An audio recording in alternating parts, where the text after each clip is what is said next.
गुरवे नमः। समस्तजनकल्याणे निरतं करुणामयं नमामि चिन्मयं देवं सद्गुरुं ब्रह्मविद्वरं सद्गुरुं ब्रह्मविद्वरं शङ्करं शङ्कराचार्यं केशवं बादरायणं सूत्रभाष्यकृतौ वन्दे भगवन्तौ पुनः पुनः। श्रुतिस्मृतिपुराणानाम् आलयं करुणालयं नमामि भगवत्पादं शङ्करं लोकशङ्करं सर्ववेदान्तसिद्धान्त गोचरं तमगोचरं गोविन्दं परमानन्दं सद्गुरुं प्रणतोऽस्म्यहं सद्गुरुं प्रणतोऽस्म्यहम्। आचार्य शंकर संसार चक्र को 3 बिंदुओं पर विचार किया है उपनिषद के भाष्य में। अविद्या काम कर्म चक्र, अविद्या काम कर्म चक्र, अविद्या काम कर्म चक्र बहुत बार उन्होंने कहा। कभी कभी सिर्फ काम चक्र नाम बोलते थे, कभी कभी कर्म चक्र। तो इसी को यहाँ पर अविद्या काम चक्र को वासना के नाम पर, अविद्या को वासना के नाम पर, तो वासना काम विचार, कर्म विचार, ये जो काम है उसको विचार नाम दिया। 309 नहीं हुआ, चलो कर लेते हैं। ओके। समूलकृतोऽपि महानहं पुनः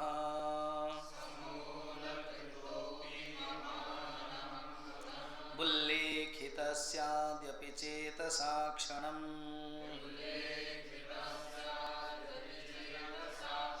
सज्जीव विक्षेपशतं करोति नभस्वता प्रावृषिवारिदो यथा।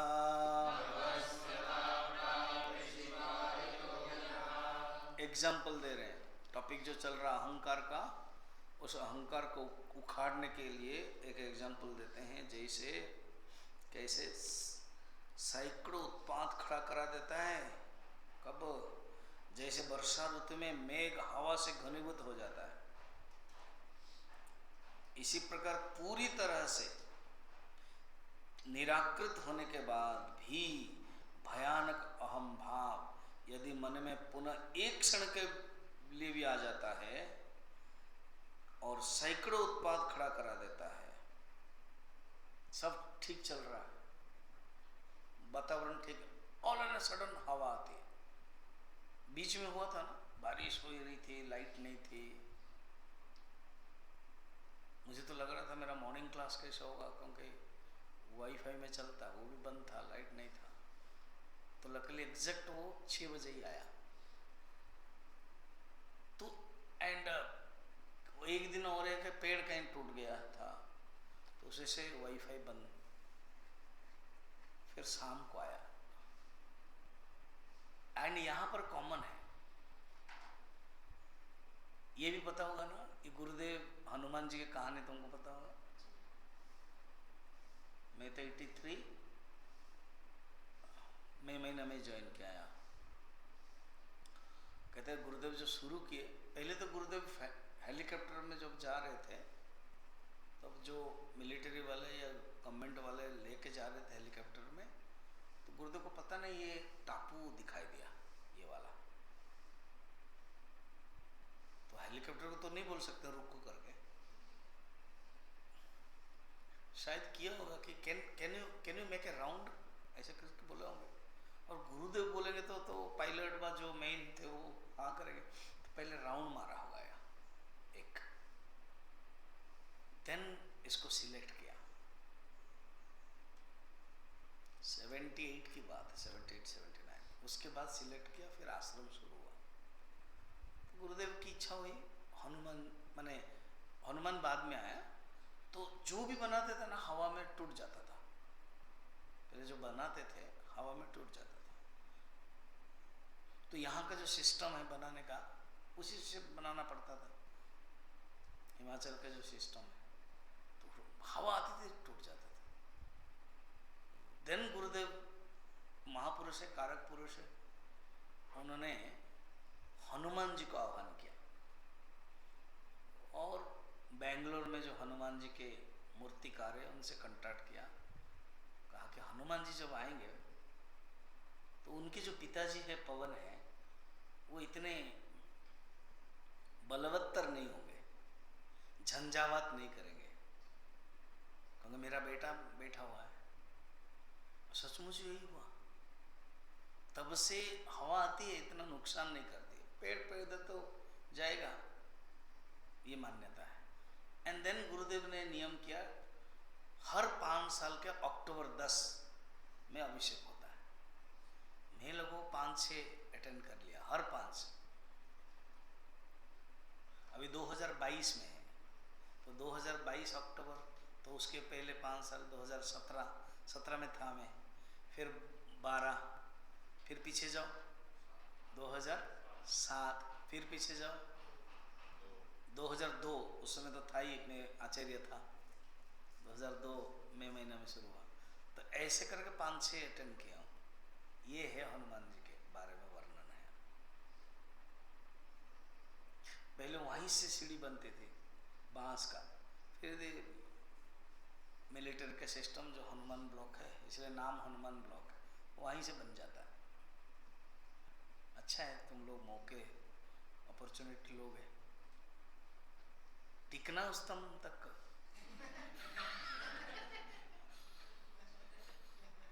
2022 एंड अक्टूबर तक, उसी समय दीक्षा फिक्षा मिल जाएगी, लग रहा कंप्लीट हो जाएगा। गुरु जी भी आएंगे, स्वामी जी भी आएंगे। उस समय 2 साल हो जाता है क्या? नहीं होता है? हाँ? हाँ? अच्छा, तब तो फिर बाद में आएंगे, बाद में दीक्षा मिलेगी। चलो, बड़ा आनंद लगेगा। 500 डेलीगेट वो पक्का हो जाएंगे। इधर भी रहते हैं, क्वाड में भी रहते हैं, स्वामी जी लोग भी बहुत आएंगे, रेस्ट्रिक्शन भी बहुत होगा, बहुत बढ़िया आनंद लगेगा। 8, 9, 10 उसमें कलश होगा, पूजा होगी, फिर 10 तारीख को होगा। अच्छा है, बहुत सुंदर एक चिन्मय मिशन का वर्ल्ड वाइज का प्रोग्राम है ये। तो हनुमान जी के प्रति जो, हनुमान कौन है? प्रभंजन पुत्र। प्रभंजन माने हवा। तो एक बार हवा आ जाती है तो वर्षा ऋतु में कैसे मेघ घनीभूत हो जाता है, ऐसे ही ये जो कामना वासना, ये जो अहंकार चले जाने के बाद भी एक बार अगर अहंकार आ गया, पता नहीं चलता।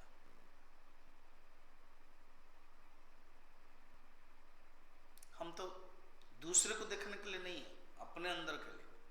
और कभी कभी देखते हैं, क्योंकि शास्त्र यही है, खुद को भी देखना और दूसरे को भी दिखाना। अहंकार आने से रिएक्शन कैसे होता है, अहंकार आने से व्यक्ति के मन के अंदर प्रभाव कैसे होता है। भाष्यकार तो कहते हैं मनुष्य के अंदर इतना अहंकार आता है तो उसके साथ काम और क्रोध आता है। गुरुमपि क्रोधयति, 2nd चैप्टर में है। गुरु को भी क्रोध कर लेता, गुरु को भी नहीं मानता। सोचो, ये अहंकार है। इतना कहकर उन्होंने बंद किया, समापन किया टॉपिक को, क्योंकि आचार्य के मन में है कि हमारे जैसे शिष्यों को अलग अलग टॉपिक के ऊपर प्रकाश डालें। अभी जो टॉपिक है तो समूल कृतोपि महान अहम पुनः, अर्थात तुम लग रहा है कि ध्यान कर रहे हो, लग रहा है कि तुम बड़े शांत में हो। मुझे याद है उत्तर काशी में एक बहुत बड़े संत थे, माने गृहस्थ थे, मैंने मिला था उनसे जब हम स्टूडेंट थे यहाँ के। फिर उसके बाद जब हम पोस्टिंग हुए, शायद 15-20 साल के बाद मिले, तो उन्होंने मुझे परिचय दिया। तो मैंने कहा आप तो वहाँ इतना बड़े साधक थे। तो हाँ, किसी कैलाश आश्रम आदि में मैनेजर भी थे। तो वो बता रहे थे जहाँ मिले कि पता नहीं स्वामी जी, ये जो ऐसी घटना घट गई, बस इसके साथ मेरा झगड़ा हो गया, अहंकार। उस समय पता नहीं चला, उस समय लग रहा था कि मैं जो बोल रहा हूँ सही है। तो मैंने जो गुरु जी को भी फेंक दिया चाबी। कोठारी बोलते हैं, मालूम है ना, जो थोड़ा सा आश्रम के साथ कनेक्टेड अगर हो, एक दो होंगे तो उसको जो मैनेजर बोलते हैं ना, उसको कोठारी बोलते हैं। कोठारी पता है ना तुझे? वृंदावन के शब्द वैष्णव वाला अलग है, मगर जो ऋषिकेश, उत्तरकाशी, ये सब आश्रम का शब्द ऐसे कोठारी है ना। तो वो कोठारी थे, और उस स्वामी जी के साथ इतना कुछ हुआ, दूसरे के साथ झगड़ा होता है। स्वामी जी ने, लगता है उसको लगा कि स्वामी जी ने उसको सपोर्ट किया, चाबी फेंक दिया। मैंने उनको मिला था, छोटे बच्चा था यहाँ के बाद, कोर्स के बाद में जब मैं सन्यास होने के बाद 15-20 साल के बाद मुझे मिले, तब वो कहानी बता रहे थे। मेरे उस समय इतना अहंकार आया, छोड़ दिया। बाद में आ गया गृहस्थ में, तो छोड़ा था, फिर गृहस्थ में संभाला। क्या हो गया, एक जगह पर, नाम जरूरत नहीं बोलने का, तो जगह पर मैं गया, रास्ते में जा रहा था, तो वो मुझे देखा। फिर वो दौड़ के आए, कहा कि आप वही है क्या ना? हाँ। वो अभी ड्रेस चेंज हो गया था, उस समय ये था अभी वेरी, पर हाइट से पता लगा लिया कि आप वही होंगे। हाइट तो सेम रहता ना, बढ़ता थोड़ी है कि सन्यास मिलने से हाइट बढ़ जाएगा। तो पकड़ लिया उन्होंने। फिर आए मेरे पास, बोले कि मैं आराम से आऊँगा, आपके पास बैठूंगा। तो आए, बैठे, तब वो कहानी बता रहे थे। सोचो तो, ये अहंकार कब आता है? खुद ही अभी बता रहे, ये अहंकार है। ये अहंकार कब आता है? ऐसे ही चलता है। इसलिए सचमुच साधक को हमेशा सीरियस रहना है, साधक को हमेशा ही सात्विक रखना है, कभी भी मौका नहीं देना है। अब आचार्य के one of the pet subject है अविद्या काम कर्म, उसको बता रहे। कर्म, विचार और अविद्या को यहाँ पर वासना कहते हैं। तो मैंने जो 8 चक्र बताया था, याद है ना? उसे कोई 3 में रखा गया है, कर्म, विचार, वासना। कर्म, विचार, वासना। विचार को ही कामना कहा गया, काम। अविद्या काम कर्म, अविद्या काम कर्म, उसी को यहाँ पर शब्द उन्होंने कर्म, विचार, वासना बताई। मन के अंदर पहले वासना होती है, फिर उसके बाद विचार के रूप में आता है, फिर उसके बाद कर्म के रूप में आता है। और पूज्य गुरुदेव को वो चार्ट याद है तुमको, वो जो BMI चार्ट?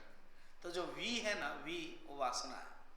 वो बुद्धि के स्तर पर, जो आई है ना, इंटेलेक्ट, बुद्धि के स्तर पर, वो हो जाता है थॉट, THOUGHT, थॉट, विचार। फिर वही ही मन के स्तर पर M जो लिखा हुआ है, वो होता है E is equal to emotions, भावना, कामना। फिर वही ही B माने बॉडी, शरीर के स्तर पर क्या हो जाता है? O हो जाता है। OET है ना, तो वो माने ऑब्जेक्ट। तो ऑब्जेक्ट के साथ जब इंद्रियों का संबंध हो जाता है, वही कर्म है। कर्म क्या है ना? जागृत अवस्था में कर्म होता है, इंद्रिय ही अर्थोपलब्धि जागृतम, है ना? जागृत अवस्था की परिभाषा है तत्वबोध में पढ़े हैं, इंद्रिय ही अर्थ उपलब्धि ही। इंद्रिय और विषयों का जो संबंध होता है ना, वो जागृति में है। तो एक्शन, कर्म किसे कहते हैं? इंद्रिय और विषयों के साथ संबंध है, वो कर्म है। तो काम, कर्म, वासना, अविद्या काम कर्म, उसको अभी लगभग 10 श्लोक में इस टॉपिक को बताने वाले हैं। अच्छा, इसमें बताते क्या है? कहते हैं देखो, ये जो अविद्या काम कर्म है, ये तीनों कनेक्टेड है। जैसे कोई पाइप होता है ना, पाइप होता है, तो एक को बंद करोगे तो दूसरा पानी बंद हो जाता है, उसको बोलते हैं टी सिस्टम। मालूम है? टी मालूम है ना? जैसे रास्ता में और बंद हो जाता है तो टी, तो ये टी सिस्टम है। तो एक बंद किया तो दूसरा बंद हो जाता है। तो तुम वो कहते हैं कर्म को बंद करोगे तो कामना कम हो जाएगी, फिर वासना कम होगी, इधर कामना नहीं लेना है, कामना ऊपर से और इच्छा नहीं करनी, तो फिर कर्म और वासना हो जाएगी बंद। फिर अपनी तरफ से जो वासना है वो मौका नहीं देना है। कर्म से ही वासना होता है, भोग से ही वासना होती है। ये बड़ा सुंदर जो प्रोसेस है उसको बोलते हैं संरचना की जो प्रक्रिया है, काम कर्म की प्रक्रिया, उस प्रक्रिया के बारे में बताते हैं। और बड़ा प्रैक्टिकल जो हमारे जीवन में हर क्षण होता रहता है। ये जो बताते हैं ना, ये सब हमारे जीवन में चलता रहता है। इसलिए आचार्य गुरु क्या कहते हैं, जो एग्जाम्पल देते हैं सब अपने जीवन का ही एग्जाम्पल देते हैं, क्योंकि हर क्षण हर समय हमारे मन के अंदर ये सब चलता है। एक एक श्लोक देखते हैं क्या आचार्य खुद ही कहेंगे। निगृह्य शत्रु हम अवकाश क्वचित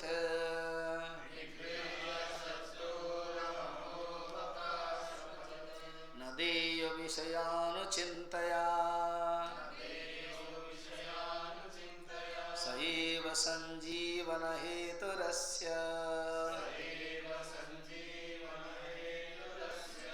क्षीण जंबीर तरोरिवंबो।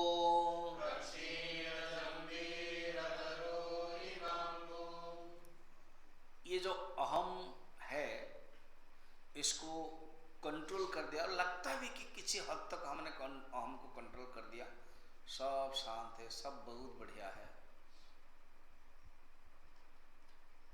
जैसे पहाड़ में जब कोई घर बनाते हैं ना, अभी तो हम लोग पहाड़ में ही रहते हैं, तो थोड़ा सा जो देखोगे आजकल तो सुंदर सुंदर घर बन रहा है।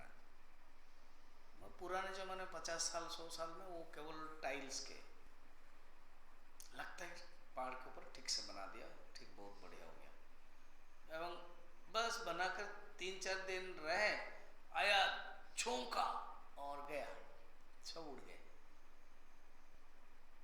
तो लगता था कि अरे हम शांति में रह रहे हैं, नहीं।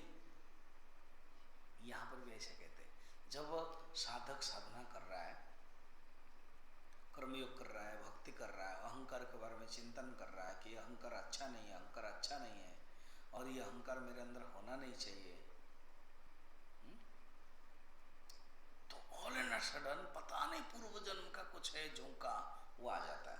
देखो ना कैसे लिखते हैं, ये अहम नाम जो शत्रु है, एक बार निग्रहित कर लेने के बाद भी पुनः विषयों का चिंतन करने से कैसा आ जाता है, ये जो विषय है, ये जगत है, वो विषय का चिंतन कर लेने से जरा सा भी अवकाश नहीं देना चाहिए, वो आ जाता है। थोड़ा सा अगर चिंतन का मौका दे दिया, तो क्योंकि वो विषय चिंतन ऐसे हैं, पुनर्जीवित कर देता है। विषय चिंतन को बिल्कुल मत दो, वो लगता है कि अहंकार चला गया ना, नहीं, विषय चिंतन से शुरू हो जाएगा अहंकार, फिर मनुष्य कर्म भी कर लेता है, फिर क्योंकि वो फिर वासना जो लग गई, सुखी हुई थी, फिर स्प्राउट होने लगी। कैसे एग्जाम्पल बता रहे हैं, एग्जाम्पल का देखना श्लोक है, प्रक्षीण जंबीत, जंबीर पता है क्या है, जंबीर माने रियली साइट्रम, इंग्लिश में CITRON। साइट्रम क्या होता है पता है, लींबू, एक कागजी लींबू जैसे होता है ना, लींबू पेड़ बस आता है। कहते हैं एक लींबू पेड़ है घर में या गमले में, लगदा सूख गया, ठीक है, मगर पानी देते रहो, या तो बारिश के पानी आ गए या तो तुम पानी दोगे, तो जो पेड़ सूखा हुआ था, बहुत लींबू पड़े होते हैं ना जिसमें पूरा पत्ता एक भी नहीं रहता है, फिर डंडा ही रहता है, कांटा रहता है, डंडा रहता है, लगेगा कि सूख गया। जो हम आप एक्सपीरियंस नहीं है, अरे ये नहीं है, सो हटा दो, तो जो बूढ़े लोग हैं ना, दादाजी लोग, बेटा इसको फेंको मत, उखाड़ो मत, क्या करना, थोड़ा पानी ले आओ, पानी डालो, फिर आ जाता है।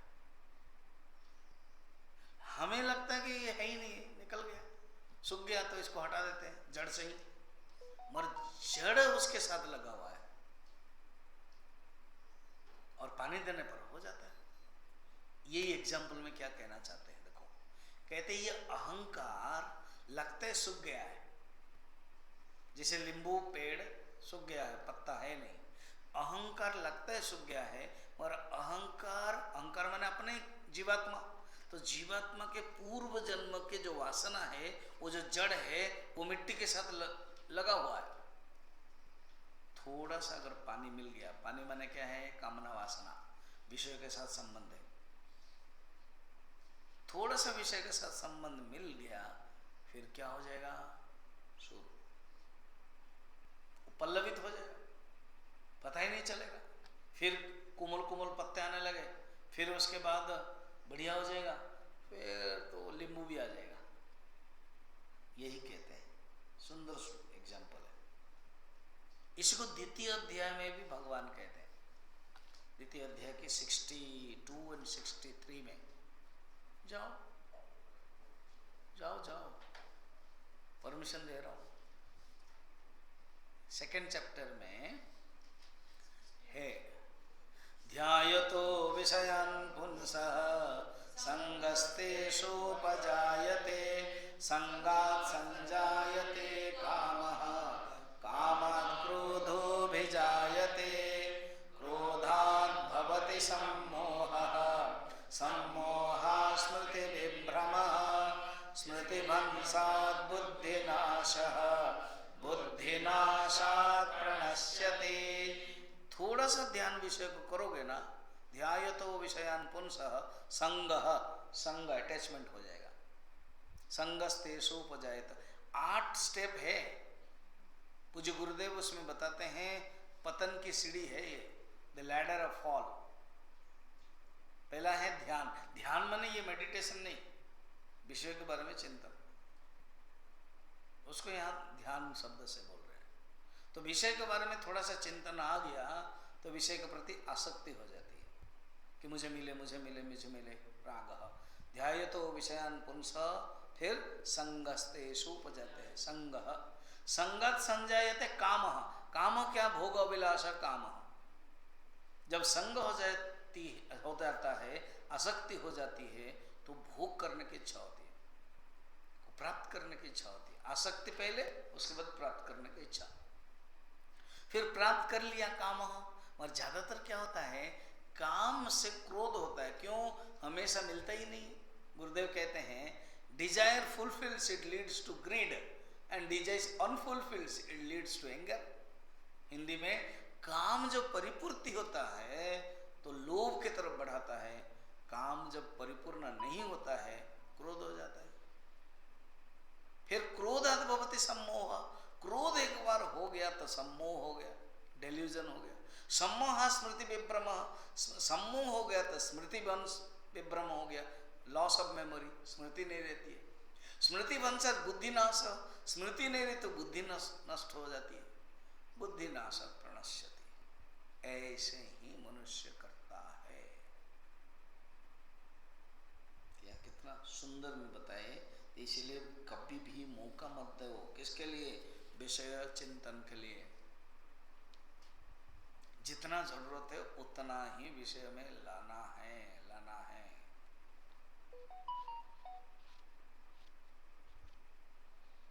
पहले आप आए 1 महीना, तो आपको ये मोबाइल जरूरत है, फिर बात कर रहे हो, फिर लिया गया, तो अभी आपको खुद ही प्रोसेस देखना है। क्या देखना है, कितने मैं बात करता हूँ मोबाइल से, कितने बार मैं अपनी तरफ से फोन करता हूँ। खुद को ही आप अपना क्या करना है, कंट्रोल करना है। विषय चिंतन करोगे, मन विक्षेप रहेगा। ये तो एक एग्जाम्पल है, उसमें बहुत अपने जीवन में आएगा। ये मत समझना कि आश्रम में रह रहे हैं, सुंदर है, तो मन के अंदर विक्षेप होता नहीं है, होता है, ज्यादा होता है। सवेरे मैंने कहा था ना, वो तो पानी बह रहा है इसलिए पता नहीं चल रहा है, जब पानी को रखोगे तो पता चलता है गंदा कितना है, क्योंकि वो जब स्थिर रहता है, वो जो गंदगी है वो नीचे आ जाती है। अभी हम लोगों के जो मन है वो ज्यादा पता चल जाता है। उस समय क्या करना चाहिए, तो कहते देखो बिल्कुल मौका मत देना, ये जान लेना विषय चिंतन के कंपोजिशन, विषय चिंतन के जो प्रक्रिया, विषय चिंतन के जो मेथड, उसको अच्छी तरह से जानना और दूर रहना। देहात्मना संस्थित एव कामे,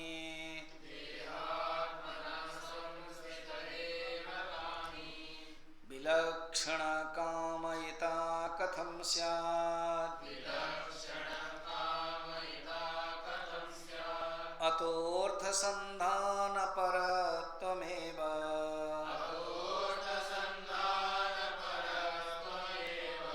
भेद प्रसक्त्या भवबन्ध हेतुः।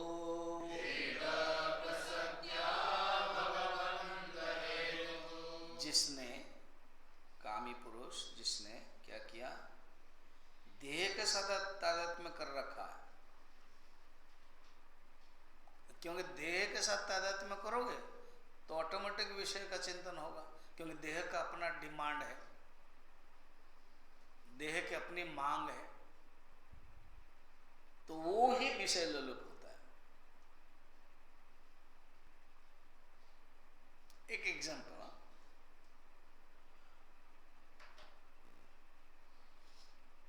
हम लोग मोबाइल में डालते हैं क्या, वो जो नेटवर्क डालते हैं, ठीक है, तो वो 1 महीना का, 2 महीना का, अलग अलग सब स्कीम है। कोई तो पूरा 1 साल का डाल देता है, क्योंकि जितना लंबा करोगे वो पहले से पैसा ज़्यादा दिखाई देता है और हिसाब में बढ़िया है, इसलिए कुछ लोग पूरा 1 साल तक डाल देते हैं, कुछ लोग हर महीना डालेंगे। तो कहने का मतलब है, मोबाइल में अगर नेटवर्क डाले और ठीक 28 डेज में बंद हो जाता है, फिर डालना पड़ता है। जब मोबाइल रखा है, नेटवर्क यूज करना है, तो उन्होंने, वो ब्रह्मचारी है और वो पढ़ रहा है, उसके लिए दया करना है, वो बोले दया कुछ नहीं, पैसा दो, भरो।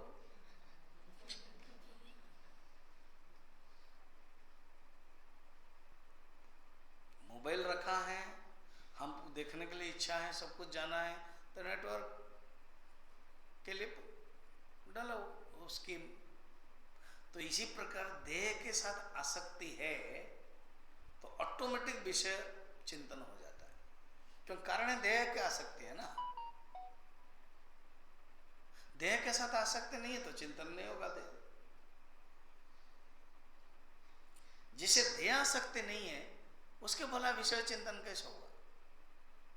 जिसका मोबाइल ही नहीं है उसके भला नेटवर्क का चक्कर कैसे रहेगा?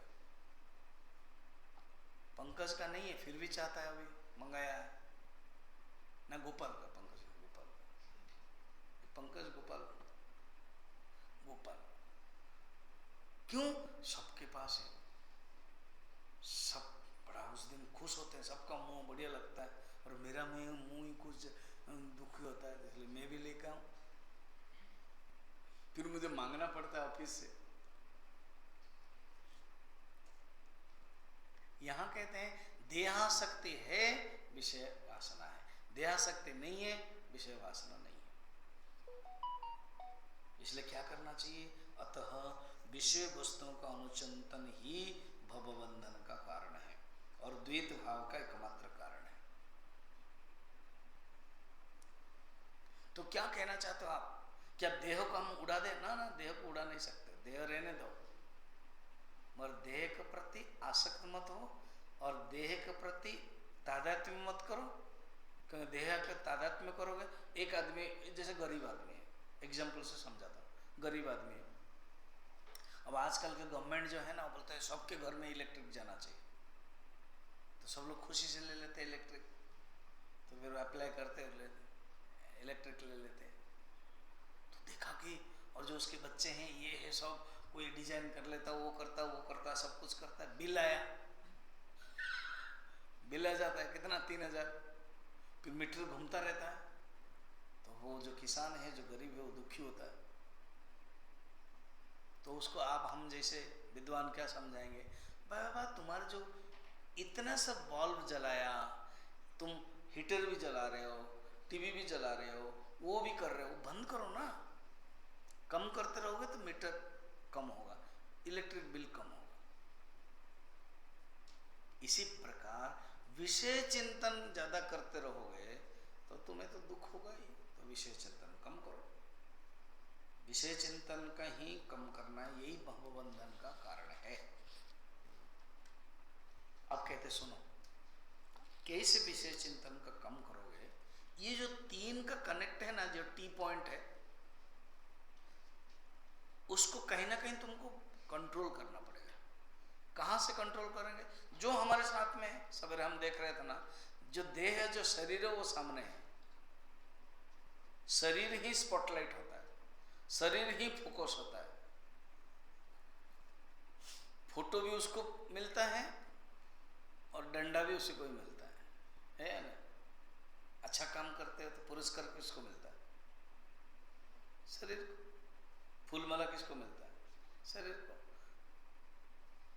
गलती करेंगे तो डंडा किसको मिलता है? शरीर को। जूता माला किसको मिलता है? शरीर को।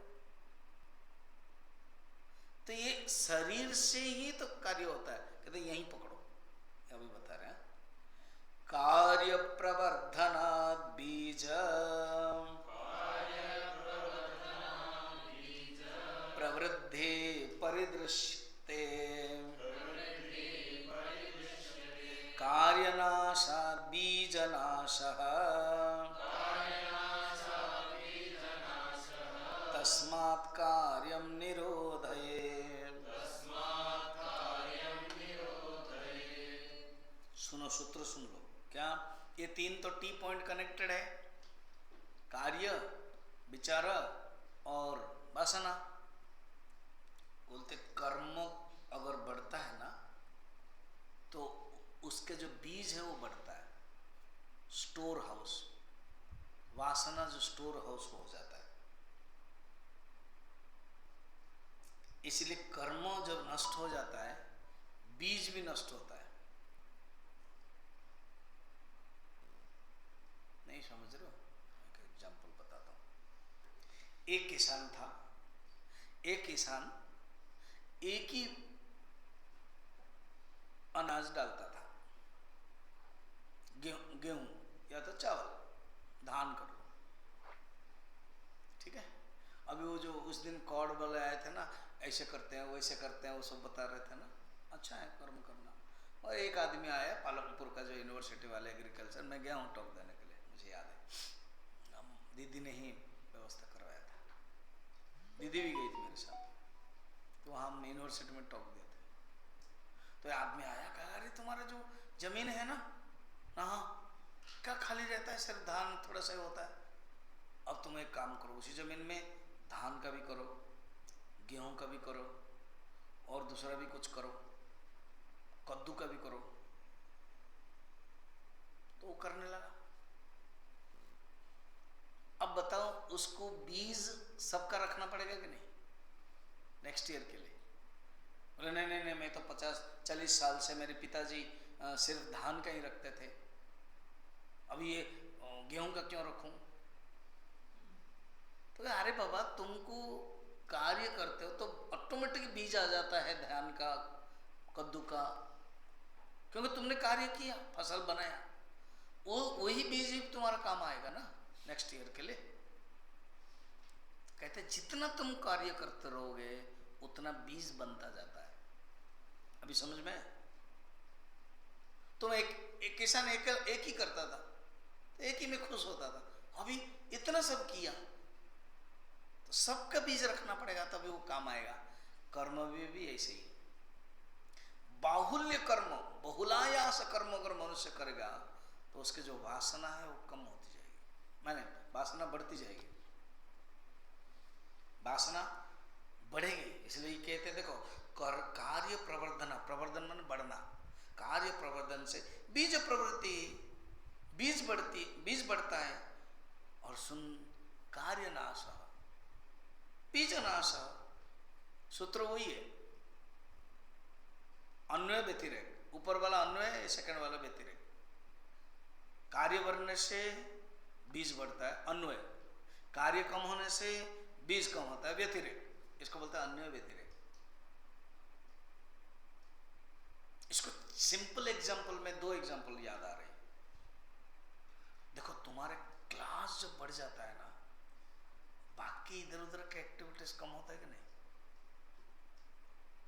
अभी देखो मैंने क्लास बढ़ा दिया तो क्या होता, बाकी एक्टिविटीज, इसलिए मैंने फिर दया किया कि नहीं शाम को उपनिषद गंगा बंद करो, उसमें तुम लोग अपना अपना कुछ कर सकते हो।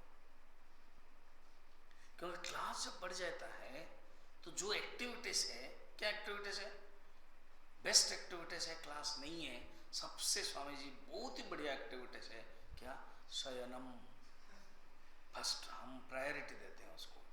अच्छा, फिर उसके बाद गल्पनम, गल्पनम माने गप्पा। फिर उसके बाद क्या होता है, अपने कमरे में जो है सब है, जो चीज है उसको खादनम, खाली देखो तो वही करेगा ना, चलो खा लो। फिर जब खत्म हो गया, जो जिसको पसंद आता है, जो मेरे दोस्त है, मित्र है, उसकी तरफ जा करके चोरणम, यही यही तो कार्यक्रम होता है। करता क्या बता, नहीं तो फिर इसके बाद इधर उधर गप्पे मारते हैं। फिर अध्ययनम बहुत कम होता है, वो प्रायोरिटी में नहीं आता है। और जब बिजी रहते हैं, सोना नहीं, गल्पनम टाइम ही नहीं मिलता है। गल्पनम कपड़ा 5 दिन का पड़ा हुआ है, साफ नहीं हुआ है, इतना क्लास रगड़ाते हैं, ये चले जाएंगे करके इतना रगड़ा रहे हैं, टाइम ही नहीं है कपड़ा साफ करने के लिए। अच्छा, फिर उसके बाद ये जो खाने का, अपना खाना तो टाइम नहीं है, दूसरे का क्या चोरी करेंगे। अर्थात हमारा माइंड जब एंगेज रहता है, दूसरा चला जाता है, यही कहने हैं। दूसरा जो कार्यकलाप है वो चला जाता है। रामकृष्ण परमहंस बहुत सुंदर बातें कहते हैं।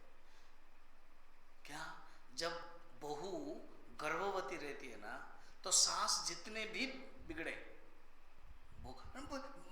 बेटी बेटी तुम ये काम मत करना, ये मत करना, माने गर्भ जब बढ़ता जाता है, 6 महीना काम कम, 7 महीना और काम कम, 8 महीना और काम कम, 9 महीना बेड रिडन, बिल्कुल काम बंद। उन्होंने कितना सुंदर छोटे एग्जाम्पल से दिखाया।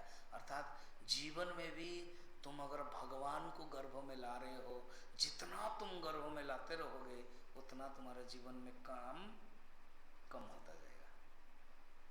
ये तो रामकृष्ण ही सोच सकते हैं, कितना सुंदर छोटे छोटे एग्जाम्पल है। तो कहते जितना तुम्हारे अंदर कार्य कम होता जाएगा, बीज भी नष्ट हो जाएगा। कार्य कम होते के लिए क्या करना पड़ेगा, ओनली अनुचिंतनम, भगवान को, भगवान को चिंतन करोगे तो कार्य कम होता जाएगा। सूत्र यही है, अगर तुम बढ़ाओगे तो वासना बढ़ने से फिर क्रिया बढ़ेगी। अभी नेक्स्ट बता रहे हैं, इसलिए वो कनेक्टेड है। ऐसे समझो, वो वाला 3 बिंदु रख दो, गोल कर दो, वासना, कामना और कर्म। कर्म बढ़ा तो वासना बढ़ेगी, वासना बढ़ा कामना बढ़ेगी, ऐसे।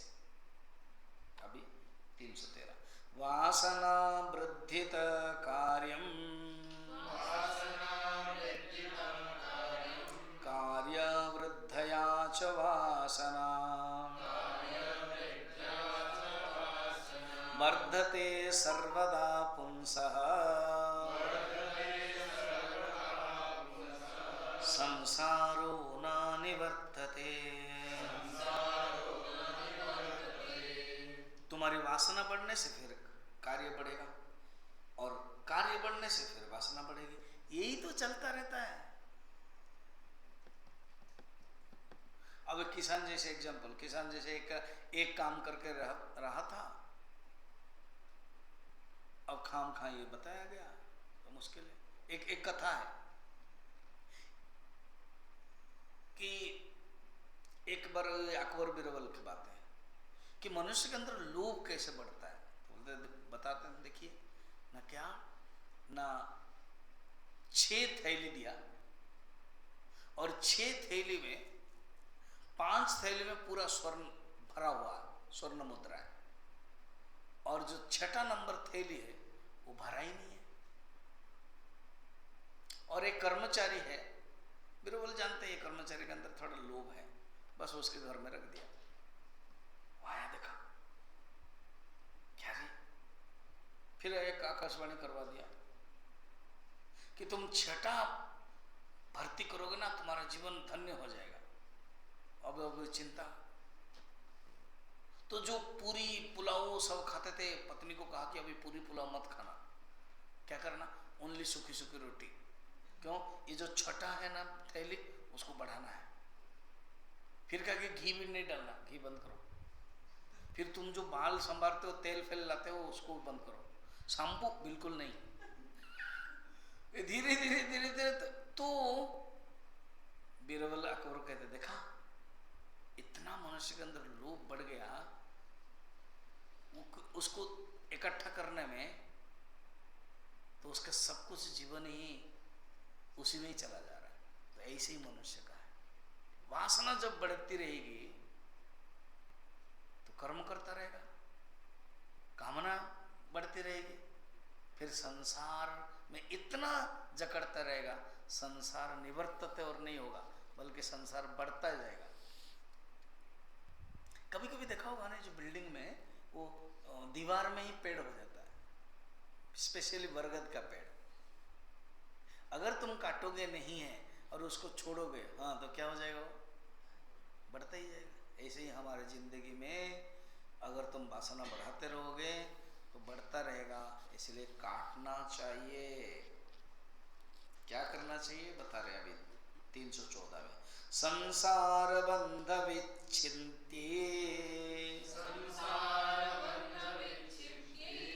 तदद्वयं प्रदहेद्यते वासना वृद्धिरेताभ्याम चिंतया क्रियया बहिः। यति ही, यति मने जो साधक, जो यत्न करता है, अयति जो यत्न नहीं करता है, यति ही साधक को क्या करना चाहिए, संसार बंध विच्छिन्दे, संसार बंधन को काटने के लिए, विच्छिन्दे तद्वयम, इन दोनों को भस्म कर डाले। किन दोनों को पता है, एक है विषय चिंतन और एक है कर्म। ये जो कर्म, विचार और वासना, ये तो टॉपिक है, टॉपिक को ध्यान रखना, कर्म, विचार, वासना। तो ये दोनों को, कौन सा कर्म ना, कर्म सकाम कर्म, कर्म को, और जो विचार, विचार माने विषय के प्रति विचार, शास्त्र विचार नहीं, विवेक विचार नहीं, विचार करेगा तो मुक्त हो जाएगा। पंचदशी में एक सुंदर श्लोक है, लिखना कभी काम आएगा। अविचार कृते बंधः विचारेण विमुच्यते। क्या, अविचार कृते बंधः विचारेण विमुच्यते, अर्थात अविचार करने पर ही बंध हो गया और विचार करने से मुक्त हो जाओगे। विचारेण विमुच्यते, अविचार कृते बंधः विचारेण विमुच्यते।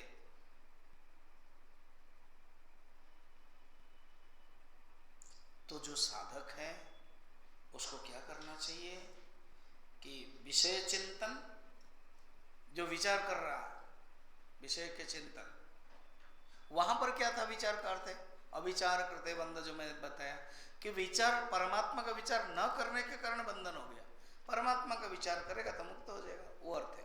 और यहाँ पर संसार के विचार, विषय के विचार है, विषय के चिंतन और कर्म, स्वार्थ प्रेरित कर्म, ये दोनों ही वासना को बढ़ाते हैं। एक डाइल्यूटेड होकर बढ़ाता है और एक कॉन्सेंट्रेटेड होकर बढ़ा देता है। एक परोक्ष रूप में बढ़ाता है और एक है प्रत्यक्ष रूप में बढ़ाता है, दोनों ही बढ़ा देता है।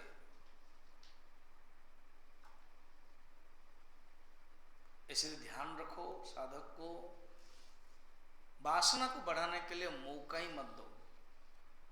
विषय चिंतन और कर्म। विषय चिंतन तो आएगी, तो साधक को मौका ही नहीं देना है। स्वामी भगवान बुद्धदेव की सुंदर कहानी है, पढ़ लेना, मैं बता देता हूँ। गौतम बुद्ध तो बहुत सुंदर ही थे। स्वामी विवेकानंद, गौतम बुद्ध, शंकराचार्य भी कुछ कम नहीं हो ना, सुंदर तो होंगे। तो गौतम बुद्ध राजपुत्र है, सुंदर थे।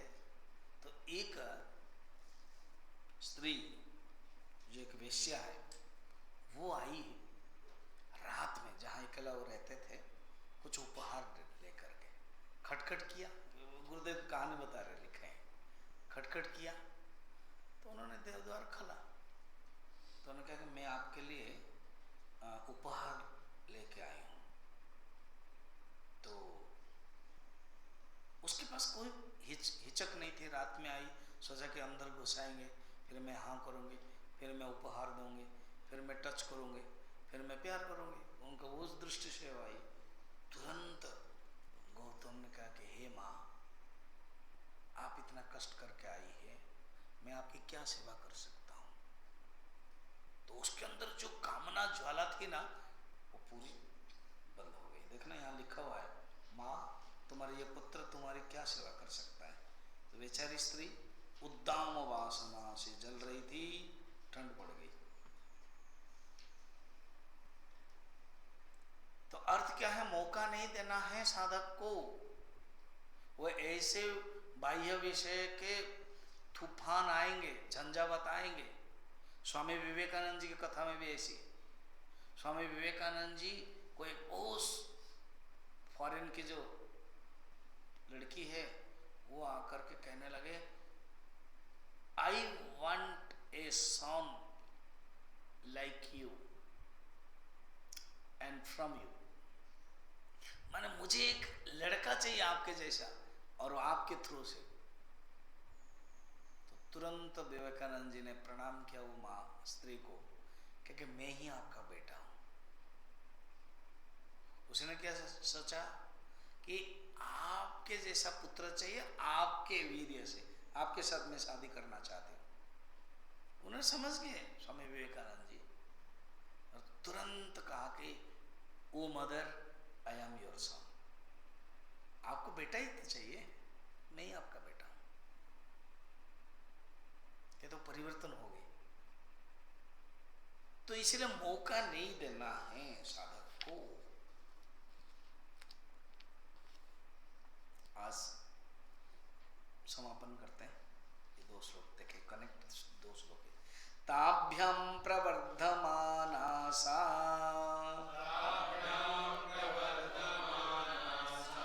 सूते संसृतिमात्मनः त्रयाणां चक्षयोपायः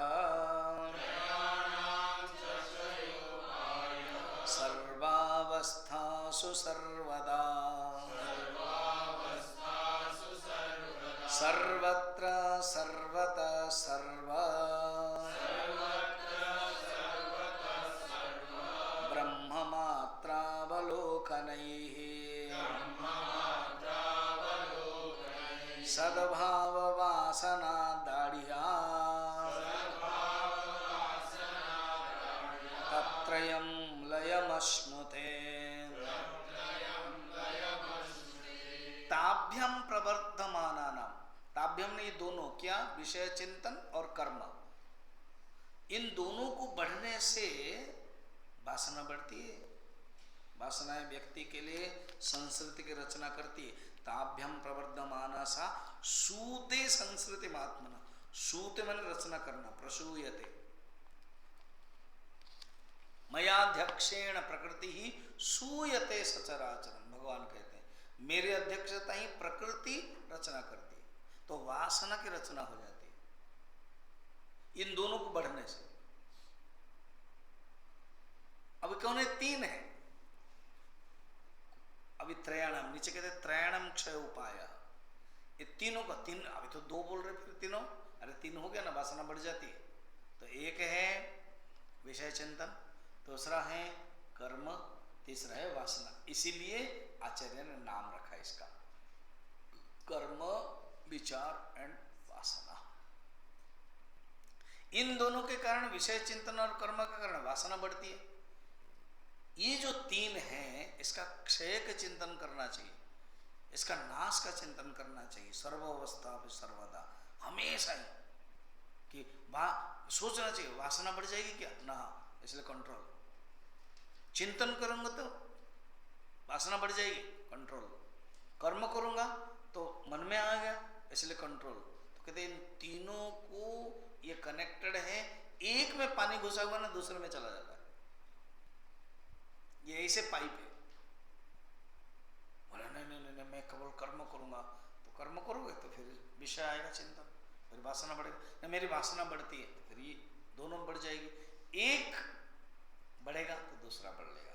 करना क्या है साधक को, सर्व अवस्था सो, सभी अवस्था में इन तीनों को क्षय के लिए, उपाय के लिए करना चाहिए। क्या करना है, कहते सर्वत्र सर्वतः सर्व ब्रह्म मात्रा अवलोकन नहीं है, सब में केवल ब्रह्म को ही चिंतन करना चाहिए, ब्रह्म को ही देखना चाहिए।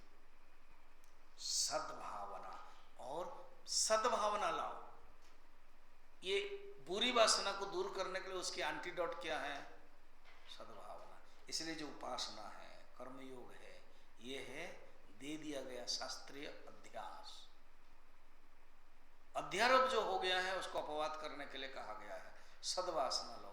वो कहानी एक उपनिषद की गंगा में है ना, मैंने बताया था कि एक राजघराने में एक राजकुमारी को देख लिया वो नौकरानी का बेटा, तो बस उसकी वासना बढ़ गई।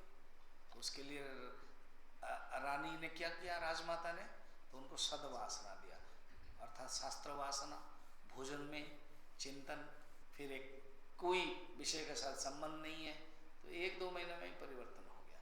तो सद्वासना दाढ़ियात, दाढ़ियात ना दृढ़, दृढ़ करने से त्रयम लयम, 3 लय हो सकता है।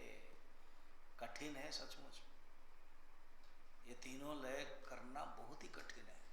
तो कहते हैं केवल एकमात्र होगा असद्वासना, ये तीनों ही असद्वासना, असद्वासना नष्ट हो सकता है सद्वासना में, अर्थात भगवत चिंतन, कर्मयोग, सकाम कर्म नष्ट होगा कर्मयोग से, फिर हमारी जो विषय चिंतन नष्ट होगा भगवान के चिंतन से, फिर शास्त्र अध्ययन से, ध्यान से, ऐसे तुम प्रक्रिया करते जाओ और धीरे धीरे नष्ट होगा। ओम पूर्णमद